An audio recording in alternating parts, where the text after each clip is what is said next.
Hey everybody, hope everything's going well. This is Doc Got Game, and just thought I'd share with you a very interesting game that I happened upon accidentally. Allow me to explain.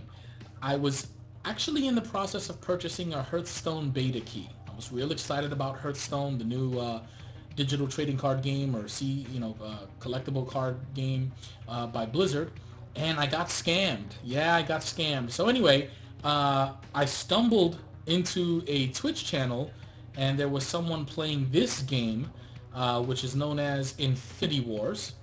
And so I inquired about it. It's currently in a closed beta. However, the players in the game are able to send out invites, which I think is absolutely incredible and a surefire way for this game to, gain in popularity and of course build upon its small community at this point. What I wanted to do was just talk about what this game is and go over some of the basics. Now, I will probably make some mistakes, and if so, please let me know in the comment section below. I'm definitely no expert. As a matter of fact, this is day two of playing this game, but I do have a grasp on it. I can handle myself, and I can't wait to get some really juicy cards so that I can just take my gameplay to the next level.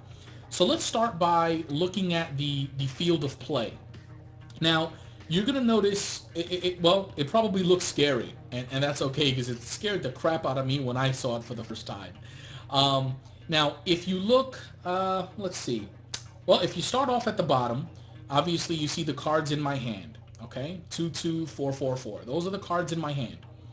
To the left, a little bit above that and to the left, those are cards that I have in play in what's called the command zone. Those are the commanders that I have identified for this deck. Now, they are there because, the advantage of having them there is that I can pay their mana cost or their resource cost, and I'll get into that a little bit more. I can pay their resource cost and put them into play immediately. I can put them from that command area into either the defense zone, as you see a little bit above them to the left, or the assault zone to the right. Okay, so that's the command spot. In the middle, to the right of the commanders, you have the support zone. Now, in the support zone, your cards are not in combat, so they're not defending and they're not assaulting, but there are cards that the enemy can play that will still target them, even though they are out of combat, so to speak, out of direct combat.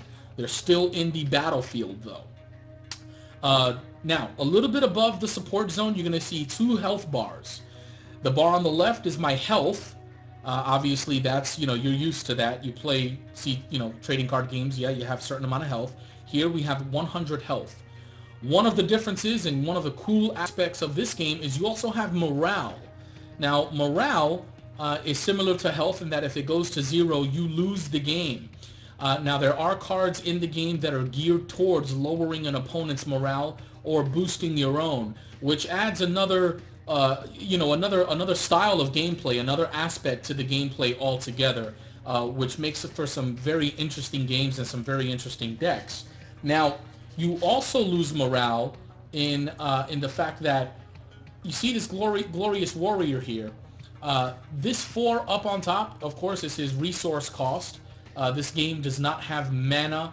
Unlike Magic the Gathering, you don't need 2 islands, 2 mountains. You just need plain old resources. You get 1 resource a turn, again, there are cards that influence your resource gain and all that good stuff. But anyway, so he costs 4 mana, and that little number on the bottom there of that 4, that 8, that's how much morale I lose if he goes down.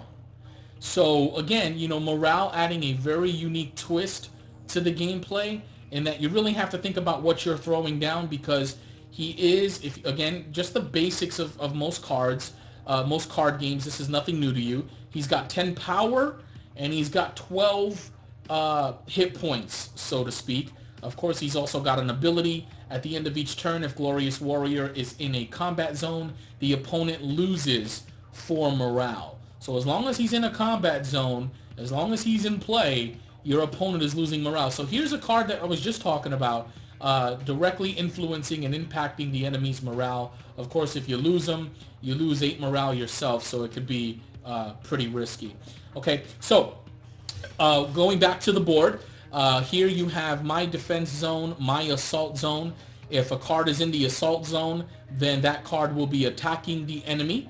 If he's in the defense zone, then he's going to be on defensive duty.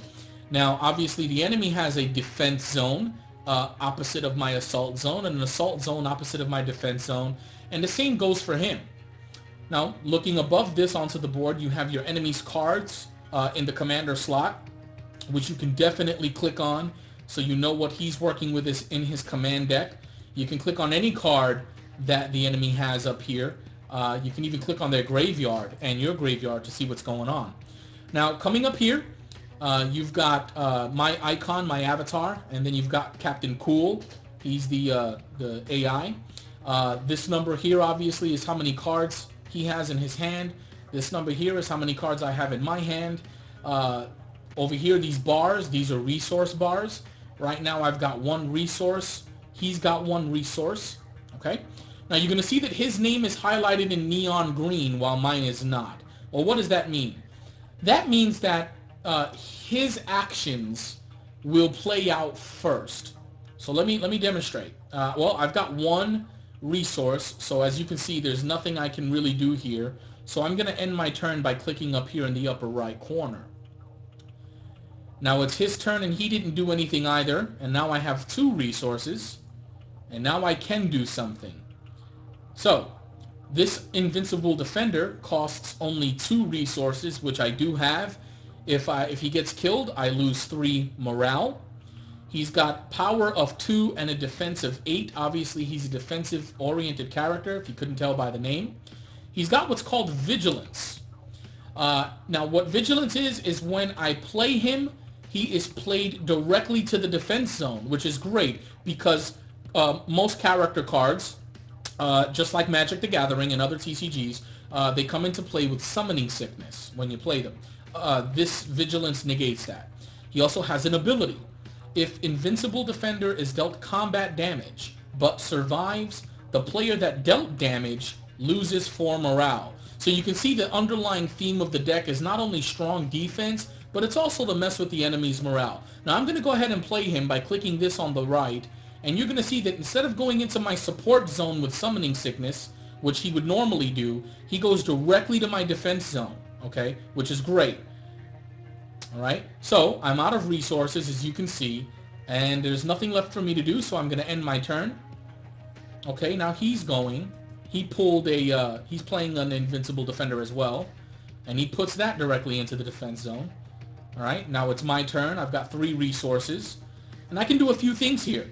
I can play one of my commanders directly to the field, as such, okay, without Summoning Sickness. I'm going to undo that, because I have the 3 resources that it takes, which is why you have commanders in your command. I can put this guy in the assault zone and attack, but of course I'm going to be intercepted by his defensive guy here, which of course I would survive that attack, 2-8 versus a 4-6. Okay, so I can undo that. I can also, if I had 4 resources, I would be able to activate this guy's ability, which is to exhaust him, which is basically just to tap him if you're, Magic the Gathering. All characters take 4 damage, and he becomes exhausted next turn. So he's out of whack for 2 turns, but he does do pretty much damage on every character. Okay? Alright, this guy over here is another commander, Glorious Warrior. Cost 4 to play. He's a 10-12. At the end of each turn, if Glorious Warrior is in a combat zone, the opponent loses 4 morale. I think we went over that already. I'm not going to play him. Instead, let's take a look at some of the things I have at my disposal. When an opponent character dies this turn, they lose 4 extra morale. Okay, so you catching the theme of this deck? Now, let's see. I could bring him over here, play this, and end my turn. Okay, and watch what happens. Now, his name is Neon Green. So remember, his actions are going to resolve first. He just did the same thing and played... wait, that's mine. I'm sorry. So I played it. Okay, so nobody died. So that was a misplay on my turn. Newbie, newbie, newbie, me. All right. Anyway, so nobody died there. Okay, so it's turn 4. I've now got 4 resources. So does he. His name is in neon green, so his actions will resolve first. Now, as you can see, this gameplay, it's it's not only a lot of fun, it really requires strategy. I mean, you really have to think about what you want to do here. You know, it's not as simple as just throwing cards down like some TCGs and just, you know, going balls to the wall. No, you really have to think about what you want to do before you play your card. Now, this card here is really, really cool. It's what's called a location card. Your characters take 2 less damage while in the defensive zone. I mean, seriously, holy shit, right? That's pretty cool. So I'm going to play that card. And you see how it changes the landscape of the board on my side? It's pretty freaking cool. Now, if he plays a location card, his side of the board will reflect that location, and he'll gain whatever effect his location card has. So I'm going to move this guy back over to defense, so that way he's protected by my wall. And I'm out of resources, so there's nothing left for me to do. I know that he's got 2 characters on the defense, and I've got my 1, so I'm going to end my turn. He's bringing out a Glorious Warrior here, 10-12. So the Glorious Warrior comes into play, of course, with Summoning Sickness, so he's got to stay in his support zone, at least for this turn. Now, here's something worth mentioning. You can leave your characters in the support zone pretty much for as long as you want. I mean, you know, like I said, the enemy does have abilities and spells that will target your characters in the support zone or in a combat zone, which includes defense, assault, and support. But yeah, so right now he's got this character, Glorious Warrior, and it's in the support zone. And it looks like he's done because it's on me. So, let's see here. What do I want to do? What do I want to do? Well, let's show you an ability. Let's show you a really fun ability here. He's a unique character, which means that I can only have 1 in play at any given time. Rightfully so, he's pretty powerful. I can pay 4 in resources and exhaust him, which is tap him. All characters take 4 damage. He's then exhausted till next turn. Now, this isn't something I would probably do right here, but I'm just going to show you that instead of playing him onto the field, I'm going to activate his ability. Now, that took the 4 resources I had. I have 1 left. I've got nothing left to really play, so I'm going to end my turn. He's playing another Glorious Warrior into his support zone. He's moved that Glorious Warrior that he played recently into his assault zone, and now, since now my Sage of Ferocity is going to come into play, and boom, 4 points of damage across the board, every single character. All right, so turn 6. I now have 6 resources at my disposal. The game is starting to really open up a little bit here. Now, I have to address this because he's got a character in the assault zone. If he goes through unimpeded, he is going to be hitting for 10 damage. He's going to be hitting for 10 damage, so I have to do something against him. Let's see here. So what do I want to do? And I know he's got this guy waiting in the wings in support. Alright, let's see. So he's got 2 here. What do I want to do? Let's see. Zun Shen, the Rallying General. Costs 4. I lose 10 morale if he goes down. He's another unique character, so you know he's going to be a little powerful. When Zun Shen, the Rallying General, comes into play, characters you control take half damage this turn, rounded up. So, holy moly, pretty powerful guy there. Definitely want to get him into play. Now, I've still got 2 resources left, so I'm going to go ahead and play one of my defenders here, okay, to play a speed bump. Alright, boom. So I've got a 2-8 going on. And let's see. When he came into play, characters I control take half damage. So instead of hitting me for 10, if he attacks, I believe he's only going to hit me for 5. Let's see how that works. Let me end my turn. So Zun Shen came into play. My actions are coming in first, obviously, because my name is green. Okay. So I took 4 damage. Right, I took 4 damage. Okay. Another 4 damage. So he's gone. Now, damage is permanent in this game. The damage on your cards do not reset unless otherwise indicated. So, as you can see, you know, these guys are now 10-6s. So I need to get hot on the money here. I'm going to use 2 resources to play him onto defense. I'm going to... All characters you control get +0, +4. Dayode's Protection. This is an ability, excuse me. I'm going to play my Glorious Warrior here. And pretty much all I'm doing here is a speed bump. Now you can look at your graveyard if you want to, no big deal. There's also an action list if you want to see what's been going on. You can scroll down, which is pretty cool. Alright. There's a chat that I don't think it's not working right now the right way, but when it does, it's going to be pretty cool. Now keep in mind, again, this game is in closed beta, and it already looks this polished. So really excited to see what this game becomes, because like I said, I stumbled upon it accidentally, and I can't stop playing it. I'm having a blast here. So I'm going to end my turn. Now, please don't judge my gameplay here. I just want to really demonstrate, how the game is played. So he's playing another invincible defender. He's building up those defenses, obviously, in his defense zone. His Glorious Warrior just attacked my defender for 8 damage. I only hit him for 2. So now his Glorious Warrior, the second card he had, has gone through unimpeded, or untouched, so it has direct damage directly to me. So I just took 10 damage. So now you'll see my health over here on the left go down to 90, and you'll see my morale is going down as well because I'm losing cards, 67. Also, he's got 2 of these guys into play, so at the end of each turn, if Glorious Warrior is in a combat zone, which 2 of them are, I lose 4 morale as the opponent, so I'm losing 8 morale just by leaving them in play. Do these guys do anything? Is the combat damage but survives? Okay, so I'm not dealing any damage to his defender, so they're not in play there. Let's see here. Now, just to touch a little bit about the card types, there are different sets. So just like Magic the Gathering, where you've got your fire, your red, black, blue, white, green. Here, you have different ones as well. I'm not sure how many there are. I think there's 6. There's quite a bit, and different sets do different things. Something else I want to show here is on the upper left. Okay, every card, unless it's a non-specified, most cards have something on the upper left that tells you how many commanders of that set that have to be played as a commander in order for this card to be playable. Okay, so Glorious Warrior needs one commander of this color or type, and I've got 3. I've got 3 commanders here. You can set your commanders anytime in the card section, in the card area. Okay, and we'll get into that probably in my next video here. I really just wanted to show the gameplay because I know that's really important.